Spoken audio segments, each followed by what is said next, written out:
Hello guys, welcome back to my channel official एमराव। Guys, इस video में बात करेंगे expected bank DA from August 2024, यानी कि अगस्त 2024 से बैंक का डीएनएस अलाउंस क्या रहने वाला है। तो चलिए वीडियो शुरू करते हैं। सबसे पहले बात करेंगे एक्सपेक्टेड डीए कैलकुलेशन अपडेट के बारे में। जैसा कि 10 जुलाई 2024 को सीपीआई इंडेक्स जो है months of April and May, उसके एजुम्पशन के आधार पर CPI for the month of June 2024 as mentioned hereunder, यानी कि मई के लिए जो है सीपीआई इंडेक्स जारी कर दिया गया है। बात करते हैं the CPI for the month of May 2024 announced today as 139.90 points, increased by 0.50 points only from 139.40 points in अप्रैल 2024। यानी कि अप्रैल 2024 में जो सीपीआई वैल्यू थी वो थी 139.4 और मई की जो वैल्यू आई है 139.9, यानी कि 0.5 का इंक्रीज देखा गया है सीपीआई वैल्यू में। तो इसके आधार पर हम क्या कर सकते हैं, तीन धारणाएं यहाँ पर बन सकती हैं। तो कौन कौन सी देखते हैं, कौन कौन सी तीन धारणाएं बनेगी। पहली धारणा ये बन सकती है on assumption if there is no increase of any points of CPI in the month of June, यानी कि जून के महीने में सीपीआई वैल्यू में कोई भी इंक्रीज ना हो, तब क्या होगा। We may expect that there would be an increase of 0.73% DA only and the total tentatively revise DA would be 16.70% from August 2024 in terms of 12th bipartite settlement, यानी BPL.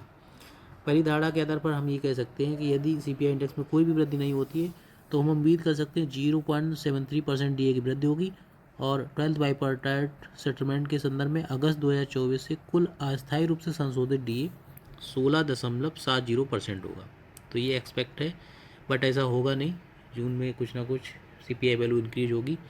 दूसरा पॉइंट ये है कि on assumption if there is an increase of 0.5% points of CPI in the month of June 2024, यानी कि हम मान लेते हैं कि सीपीआई वैल्यू में 0.5 की वृद्धि होती है। 0.5 की अगर वृद्धि होगी तो सीपीआई वैल्यू क्या हो जाएगी, 139.9 से 140.4 हो जाएगी। तो उसके अकॉर्डिंग तब हम डी कितना एक्सपेक्ट कर सकते हैं। We may expect there would be an increase of 0.90% DA only and the total tentatively revise DA would be 16.87% from August 2024। तो अगर हम ये एजुम्पशन लगाते हैं कि अगर 0.5% की वैल्यू में अगर वृद्धि होती है सीपीआई वैल्यू में, तो जो डी है 0.9% इंक्रीज होगा according to 12th bipartite settlement.